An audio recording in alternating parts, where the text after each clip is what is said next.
اس کا فضائی دفاعی نظام پوری طرح ایکٹیو ہے۔ ہفتے کے روز ایران کی جانب سے 9 بیلسٹک میزائل اور 33 ڈرون مارے گئے ہیں، جنہوں نے چند حساس مقامات کو نشانہ بنایا ہے۔ گزشتہ 24 گھنٹوں میں دبئی کے انٹرنیشنل فائنینشل سینٹر پر ایرانی کاماکازی ڈرون سے حملہ ہوا، جس سے عمارت میں آگ لگی۔ یہ دبئی کا بہت بڑا مالیاتی مرکز ہے۔ اس کے علاوہ یو اے میں city bank, standard chartered bank اور دیگر عالمی بینک جن میں ایچ ایس بی سی اور دیگر امریکی اور یورپی بینک شامل ہیں، ان سب کے ملازمین کو آفس خالی کر کے گھر سے کام کرنے کا حکم دیا گیا ہے۔ دبئی کے علاوہ قطر اور بحرین میں بھی ورک فرام ہوم کا اعلان کیا گیا ہے۔ یہ بینک ایران کے اقتصادی اہداف کی فہرست میں شامل ہیں۔ جو ابوظہبی نے ڈیٹا جاری کیا ہے 28 فروری سے 14 مارچ تک، اس کے مطابق ان حملوں میں اب تک 6 افراد شہید ہوئے ہیں، 141 زخمی ہیں۔ ان میں ایک اماراتی، پاکستانی، نیپالی اور بنگلہ دیشی شامل ہیں۔ ان کے باقاعدہ نام بھی جاری کیے گئے ہیں۔ تو امریکہ جیسے جیسے ایران کو نقصان پہنچا رہا ہے، جواب میں ایران، اسرائیل اور متحدہ عرب امارات، یہ دونوں اس کے مین ٹارگٹ نظر آتے ہیں۔ تو پاسداران انقلاب نے تازہ حملوں میں صہیونی رہنماؤں کے مقامات کو نشانہ بنانے کا دعویٰ کیا ہے۔ نئی لہر میں ڈرون اور بیلسٹک میزائل دونوں استعمال کیے جا رہے ہیں۔ حملوں کا ہدف اسرائیلی قیادت اور حساس سیکورٹی مراکز بتائے جاتے ہیں۔ تل ابیب اور دیگر مقامات پر بھی حملے کیے گئے ہیں۔ بغداد میں امریکی سفارت خانے پر جو حملہ ہوا، اس میں میزائل سفارت خانے کے کمپاؤنڈ کے اندر گرا۔ دھماکے کے بعد سفارت خانے کے علاقے سے دھواں اٹھتا دکھائی دیا گیا۔ ذرائع کہتے ہیں کہ حملے کا مقصد سفارت خانے کی گراؤنڈ میں موجود فضائی دفاعی نظام کو ناکارہ بنانا تھا۔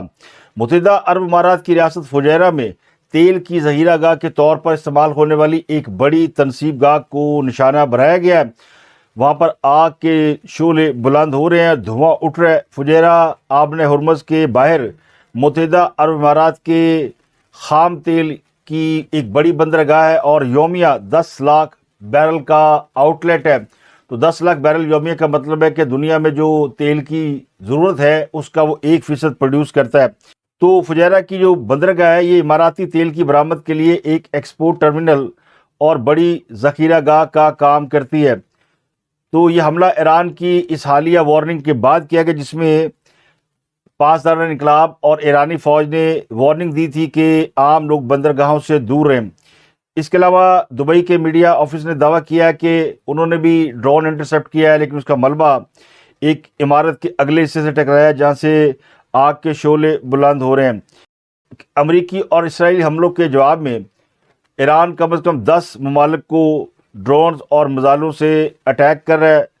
اس صورتحال کی وجہ سے عالمی منڈیوں میں تیل کی جو قیمت ہے وہ مسلسل بلند ہو رہی ہے اور اس کی قلت بھی پیدا ہو رہی ہے۔ خلیج فارس کے راستے آبن ہرمز کو ایران نے مکمل طور پر اپنے کنٹرول میں لے رکھا ہے۔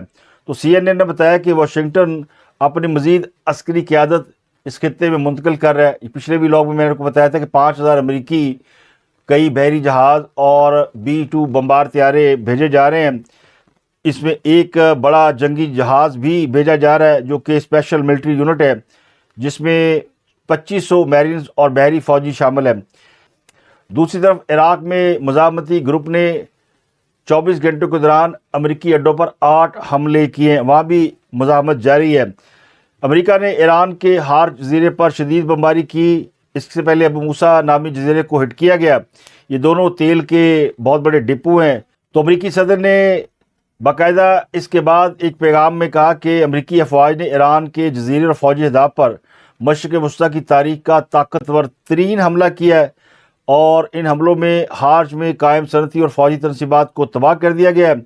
اس کے برعکس ایران کی فارس نیوز ایجنسی نے یہ بتایا کہ ایران کی جو تیل تنصیبات ہیں وہ مکمل طور پر محفوظ ہیں اور فعال ہیں۔ اسرائیلی فوج نے ایران کے خلاف جنگ میں شمالی ایرانی شہر تبریز کے صنعتی زون پر حملے سے پہلے عام شہریوں کو وہاں سے نکلنے کی وارننگ دے دی ہے۔ اس دوران لبنان کے دارالحکومت بیروت کو بھی اسرائیل نے اپنے حملوں کا نشانہ بنایا۔ تو اب تک یعنی 2 ہفتوں میں تقریباً 2000 افراد شہید ہو چکے ہیں، جن میں لبنان اور ایران کے شہری شامل ہیں۔ خلیجی ممالک میں جہاں امریکی فوجی اڈے اور اہلکار موجود ہیں، وہاں بھی کافی ہلاکتیں ہوئی ہیں۔ لبنان نے کلیم کیا کہ ان کے 687 افراد ان واقعات میں شہید ہو چکے ہیں۔ عراق میں بھی کم از کم 30 افراد حملوں میں شہید ہوئے ہیں، جن میں زیادہ تر ایران نواز شیعہ ملیشیا پاپولر موبلائزیشن فورسز کے ارکان تھے، اور عراقی بندرگاہ کے قریب تیل بردار جہازوں پر حملے میں ایک غیر ملکی عملے کا رکن بھی مارا گیا ہے۔ جنگ کے دوران ایران میں اب تک تقریباً 22,000 شہری عمارتیں تباہ یا متاثر ہو چکی ہیں۔ ایک دوسری جگہ پر یہ بتایا گیا کہ 43,000 عمارتیں تباہ ہوئی ہیں، جن میں زیادہ تر رہائشی مکانات ہیں۔ تو خطے کی پوری صورتحال کا اگر آپ کنکلوژن کریں تو وہ یہ ہے کہ 2 ہفتے کے بعد بھی اس بات کا کوئی حتمی فیصلہ نہیں ہو سکا کہ امریکہ اس جنگ کو کب ختم کرے گا، وہ جنگ جیت چکا ہے یا ہار چکا ہے۔ جس طرح کی تعیناتیاں کی جا رہی ہیں، جس طرح کی فورسز بھیجی جا رہی ہیں، اور جس طرح ایران ریٹیلیٹ کر رہا ہے، اس سے لگتا ہے کہ دونوں ممالک ابھی اور کئی مہینے لڑنے کی سکت یا طاقت رکھتے ہیں۔ گو عالمی برادری اس بات پر کوشاں ہے کہ کس طریقے سے ایران کو روکا جائے، اور امریکہ سمجھتا یہ ہے کہ جب تک آبر ہرمز کا کنٹرول ایران سے نہیں لیا جائے گا اس وقت تک وہ مکمل فتح کا اعلان نہیں کر سکتا، اور نہ ہی ایران اسے ایسا کرنے کی اجازت دے رہا ہے۔ گو خبر یہ کہ آبر ہرمز پر جو بارودی سرنگیں بچھائی گئی تھیں وہ خبر درست نہیں ہے، کیونکہ بہت سے جہاز آبر ہرمز سے اب بھی گزر رہے ہیں۔ خاص کر بھارت کو ایران نے بہت زیادہ ریلیف دیا ہے، اور اب بھارت جہاں پر گیس کا بہت شدید قسم کا بحران ہے، وہاں پہ نئے حکم نامے جاری ہوئے ہیں۔ بھارت نے اپنی گیس کی جو وزارت ہے اس کو یہ آرڈر دیا ہے کہ گیس سلنڈر بھرنے والے جو ہے وہ ان لوگوں کو گیس فراہم نہ کریں جن کو نیچرل گیس بذریعہ پائپ فراہم کی جاتی ہے، یعنی جن کے گھروں میں گیس لگی ہوئی ہے ان کو گیس نہ دی جائے، جہاں گیس نہیں ہے ان کو سلنڈر دیے جائے۔ تو گیس کی اتنی قلت ہے کہ بھارت میں سلنڈروں میں بھری جانے والی گیس کی قیمت بہت زیادہ ہو گئی ہے، تو اس لیے ایران نے 2 ایسے جہازوں کو آبر ہرمز سے گزرنے کی اجازت دی ہے جس پر کروڑوں ٹن LPG لدی ہوئی ہے، اور یہ جہاز اب بھارت کے قریب پہنچ چکے ہیں یا اس کی بندرگاہ میں داخل ہو چکے ہوں گے۔ تو یہ بھارت کو ایک بہت بڑا ہیلپ آؤٹ کیا ہے ایران نے کہ ان کو LPG لے جانے کی اجازت دی ہے۔ اس کے علاوہ روسی تیل بردار جہازوں کو بھی وہاں سے گزرنے کی اجازت دی گئی ہے۔ آبر ہرمز سے خود امریکہ نہیں گزر پا رہا، اور اس نے عندیہ دے دیا کہ اب وہ ایک اٹیمپٹ کریں گے آبر ہرمز سے گزرنے کی۔ ٹرمپ نے کہا کہ وہ کچھ ملکوں کو ساتھ لے کر وہاں سے گزرنا چاہتے ہیں، کیونکہ فرانس، اٹلی، کئی ملک ایران سے درخواست کر رہے ہیں کہ ہمیں الاؤ کیا جائے۔ تو اب خیال یہ ہے امریکہ کا کہ ایران بلف کر رہا ہے، ہم جہازوں کو لے کے وہاں سے گزریں گے تو ہم پر حملہ نہیں ہوگا۔ تو اگر یہ صورتحال ہے تو امریکہ اکیلا ٹرائی کیوں نہیں کرتا؟ امریکہ باقی ملکوں کو اپنے ساتھ کیوں لے جانا چاہتا ہے؟ تو اس کی وجہ ہے کہ اس کو خدشہ ہے کہ اگر اٹیک ہوتا ہے اور اس اکیلے پہ اٹیک ہوتا ہے تو جنگ اکیلے ہی لڑنا پڑے گی، تو بہت سے ملکوں کو شامل کر کے وہ سب کو وکٹم بنا کر ایران کو دباؤ میں لانے کی کوشش کر رہا ہے۔ اس کے علاوہ خلیجی ریاست قطر کی وزارت داخلہ نے بھی اپنے عوام کو شہری علاقوں سے محفوظ مقامات کی طرف منتقل ہونے کی وارننگ جاری کر دی ہے۔ دوحہ کے علاقے مشیرب میں کئی رہائشی افراد نے بتایا کہ انہیں موبائل فون پر ایسے پیغامات دیے گئے ہیں کہ وہ فوراً علاقہ خالی کر کے کسی قریب ترین لیکن محفوظ ترین مقام پر منتقل ہو جائیں۔ تو جو کلیدی علاقے ہیں قطر کے وہ بھی خالی کرا لیے گئے ہیں۔ قطر بھی ان ممالک میں شامل ہے جہاں پر ایران کی جانب سے میزائل پھینکے جا رہے ہیں۔ ایک اور بڑی اہم خبر یہ کہ B-2 بمبار طیارے بھی وہ کام نہیں کر سکے جس کام کے لیے انہیں اتارا گیا تھا، تو اب امریکہ نے اپنے F-35 طیارے بھی میدان میں اتارنے کا فیصلہ کر لی۔ تو اسی سے آپ اندازہ لگا لیں کہ جنگ کا سٹیٹس کیا ہے۔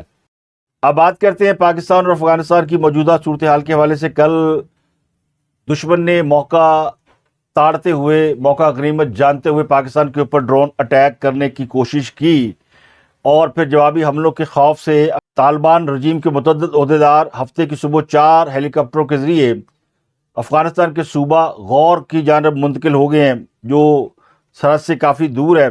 افغان میڈیا نے ہیلی کاپٹر کی تصویر بھی جاری کی ہے جس میں افغان طالبان صوبہ غور پہنچے ہیں۔ تو اس سے پہلے بھی جب پاکستان کے اوپر حملے کیے گئے تھے اور پاکستان نے جواب دینے کی کوشش کی، تو طالبان کے کئی عہدیدار ہیلی کاپٹر کے ذریعے بامیان اور دا کیندی کی طرف فرار ہوئے تھے۔ اب یہ بھاگ کیوں رہے ہیں؟ کیونکہ انہوں نے جب پاکستان کے اوپر اٹیک کر لیا تو انہیں پتہ ہے جواب آئے گا اور بڑا کرارا آئے گا۔ پریزیڈنٹ آف پاکستان بھی اس معاملے میں بہت زیادہ غصے میں نظر آئے اور انہوں نے ہفتے کے روز ایک سٹیٹمنٹ جاری کیا اور یہ کہا کہ دہشت گرد طالبان حکومت نے ریڈ لائن عبور کر کے اپنے اوپر سنگین نتائج مسلط کر لیے۔ تو پاکستانی حکومت کی جانب سے طالبان کی رجیم کو باقاعدہ ٹیررسٹ قرار دے دیا گیا ہے۔ پاکستانی صدر یہ کہہ رہے ہیں کہ ہم جواب بھی دیں گے، تو ان کی دوڑیں لگی ہوئی ہیں۔ سیکورٹی ذرائع نے یہ بتایا کہ فوج نے جو قندھار ایئر فیلڈ کی آئل سٹوریج کے اوپر حملہ کیا تھا اس کی ویڈیوز وغیرہ سامنے آ گئی ہیں، جس سے یہ نظر آتا ہے کہ کارروائی کتنی شدت اور مؤثر انداز میں کی گئی ہے، اور وہاں پر افغان طالبان اور فطرت الخوارج کے دہشت گرد کیا کھچڑی پکا رہے تھے۔ اب کشیدگی بڑھی ہے تو چین ثالث کی حیثیت سے میدان میں ہے۔ چینی وزیر خارجہ نے افغان وزیر خارجہ سے بات کی ہے، پاکستانی حکام سے بھی بات کی ہے اور یہ کہا کہ دونوں ممالک تحمل کا مظاہرہ کریں اور آپس میں مذاکرات کریں۔ تو چین پاکستان اور افغانستان میں ثالث کی حیثیت سے دونوں ممالک کے مذاکرات کرانے کی کوشش کر رہا ہے، اور ذرائع کہتے ہیں کہ یہ افغان حکام کی جانب سے چینی حکام کو درخواست کی گئی ہے کہ وہ پاکستان کو ان کے اوپر ایک بڑے حملے سے روکے، جس کے بعد چین کی وزارت خارجہ حرکت میں آئی ہے اور وزیر خارجہ نے دونوں ملکوں سے رابطے کیے ہیں۔ لیکن پاکستان کے سیکورٹی ذرائع نے اور حکومتی ذرائع نے یہ دعویٰ کیا کہ انہوں نے چینی حکام کو بڑی نرمی سے محبت سے بتا دیا ہے کہ گل بد گئی ہے، اب یہ نہیں ہو سکتا، ایک مرتبہ افغانستان کو اور ٹھیک طریقے سے جواب دے لیں، اس کے بعد مذاکرات پر غور کیا جائے گا۔ لیکن بہرحال اسلام آباد کے اندر بڑی ایکٹیویٹی ہے اور چین کی جو انٹرونشن ہے اس کو دیکھا جا رہا ہے، کیونکہ چین پاکستان کا دوست ہے اور اس کی درخواست رد کرنا اتنا آسان نہیں ہوتا۔ اس کے علاوہ متحدہ عرب امارات میں حملوں کے بعد معلومات ویڈیو شیئر کرنے پر پابندی لگا دی گئی ہے، ہر چیز چیک ہو رہی ہے، کچھ ویلاگس بھی بلاک کر دیے گئے ہیں، یوٹیوب چینل بلاک کر دیے گئے ہیں، سوشل میڈیا سائٹس بلاک کر دی گئی ہیں۔ 45 لوگ وہاں پکڑے گئے ہیں، جن میں پاکستانی، نیپالی اور ایرانی، طوفانی سب شامل ہیں۔ سب کو گرفتار کیا جا رہا ہے، کیونکہ جس کے بھی واٹس ایپ پہ کوئی انفارمیشن ہوتی ہے یا کوئی تصویر کو لیتا ہے تو اس کو پکڑ لیا جاتا ہے۔ تو ان کی بھی تصویریں جاری کر دی گئی جن کو گرفتار کیا گیا ہے۔ اگلی خبر ہے کہ حکومت نے فیصلہ کیا کہ کفایت شہری سے بچنے والی رقم عوامی ریلیف پر خرچ کی جائے گی۔ وزیر اعظم کی زیر صدارت ایک اجلاس میں فیصلہ کیا گیا کہ سرکاری اور خود مختار اداروں کے ملازمین کی تنخواہوں سے 5 سے 30% کٹوتی ہوگی۔ کارپوریشن کے بورڈ میں شامل حکومتی نمائندے اب شرکت فیس نہیں لیں گے۔ حکومت نے 23 مارچ کو تقریبات سادگی سے منانے کا فیصلہ کیا ہے۔ تمام سفارت خانوں کو بھی اس حوالے سے ہدایت جاری کر دی گئی ہے۔ آئندہ 2 ماہ سرکاری گاڑیوں کے ایندھن میں 50% کمی اور 60% گاڑیاں گراؤنڈ کرنے کا فیصلہ کیا گیا ہے، اور اس کا آڈٹ کرانے کے لیے تھرڈ پارٹی ہائر کی گئی ہے۔ نئی خریداری پر مکمل پابندی ہے۔ کابینہ ارکان، وزراء، مشیران، معاونین خصوصی کی تنخواہیں عوامی فلاح کے لیے مختص کر دی گئی ہیں۔ غیر ملکی دورے بند ہیں، آن لائن میٹنگ کو ترجیح دی جائے گی۔ تو پرائم منسٹر نے متعلقہ سیکٹریز کو کفایت شہری کے احکامات کی نگرانی اور روزانہ کی بنیاد پر رپورٹ پیش کرنے کا حکم دیا ہے۔ تو پرائم منسٹر اب روزانہ اس بات کا جائزہ لیں گے کہ حکومت نے اخراجات میں کتنی کمی کی ہے اور ان اخراجات کو کن امور میں خرچ کیا جا سکتا ہے۔ اس کے علاوہ اسلام آباد ایئرپورٹ سے پروازوں کے لیے نیا نوٹم جاری کیا گیا۔ پاکستان ایئرپورٹ اتھارٹی کے مطابق 16 مارچ کے دن ایئرپورٹ کے 6 سیکٹر جو ہے وہ بند رہیں گے۔ اس دوران کمرشل پروازوں کی اسلام آباد ایئرپورٹ پر لینڈنگ اور ٹیک آف کی اجازت نہیں ہے۔ 16 مارچ کو صبح 8:30 بجے تک صبح 10:30 بجے کے دوران اسلام آباد ایئرپورٹ پر طیاروں کی لینڈنگ اور ٹیک آف نہیں ہوگا۔ اس دوران فضا میں موجود پروازوں کو اسلام آباد ایئرپورٹ پر لینڈنگ کے لیے انتظار کرنا ہوگا، اس لیے طیاروں کے کپتانوں کو اضافی فیول لازمی رکھنے کی ہدایت کی گئی ہے۔ تو یہ نوٹم جاری کیا گیا ہے موجودہ صورتحال کے تناظر میں۔ اگلی خبر سونے کی قیمت کے حوالے سے ہے۔ جنگ کی وجہ سے سونے کی قیمت نیچے آ رہی ہے اور بڑی کمی ریکارڈ کی گئی ہے۔ بین الاقوامی مارکیٹ میں فی اونس سونے کی قیمت $87 نیچے آئی ہے اور اب $5,018 کی سطح پر پہنچ گئی ہے۔ مقامی صرافہ مارکیٹوں میں بھی ہفتے کو فی تولہ سونے کی قیمت $8,700 کمی سے $5,24,562 ہو گئی ہے، اور 10 گرام سونا $7,459 کمی سے $4,00,000 49,727 کا ہو گیا۔ چاندی بھی گر رہی ہے اور چاندی کی جو عالمی قیمت ہے وہ $3.10 کم ہوئی ہے، جبکہ مقامی مارکیٹ میں $310 کمی کی گئی ہے اور چاندی $8,051 فی تولہ اور 10 گرام چاندی قیمت $7,322 ہو گئی ہے۔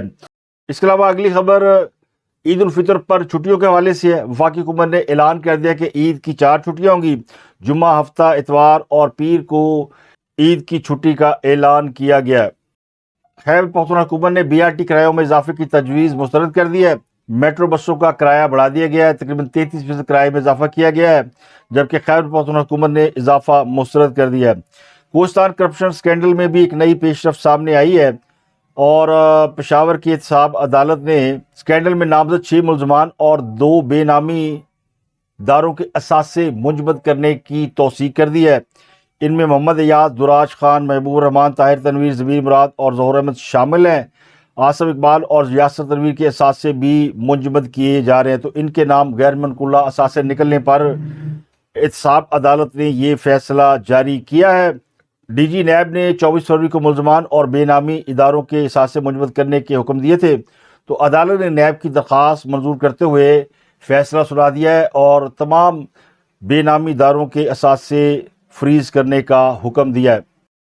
اس کے علاوہ امریکہ کے مشہور برنی سینڈر نے ٹویٹ کیا ہے کہ ایران اور امریکہ اسرائیل کی جنگ کے دوران اب تک 1200 ایرانی سویلین مارے جا چکے ہیں، 13 امریکی فوجی قتل ہوئے ہیں اور 3.2 ملین ایرانی بے گھر ہو گئے ہیں، 773 لبنان میں مارے گئے ہیں، جبکہ 10,000 ایرانی زخمی ہیں۔ ان تمام اور اس جنگ کے جو اخراجات امریکہ کو پڑے ہیں وہ $16.5 بلین ہیں۔ تو یہ انہوں نے 12 دنوں کا ایک اخراجاتی چارٹ جو ہے وہ شیئر کیا ہے۔ تو ٹرمپ چین، فرانس، جاپان، جنوبی کوریا اور برطانیہ سے یہ کہہ رہا ہے کہ ایک جہاز اپنا لے کر آؤ، یعنی ایک جہاز پاؤ تے آپ نے ہرمز کا قبضہ چھوڑاؤ۔ تو اب تک اتنا ہی، آپ سے ملاقات ہوتی اگلے ولاگ میں۔ اپنا گردنوا کے لوگوں کا بہت خیال رکھیے گا۔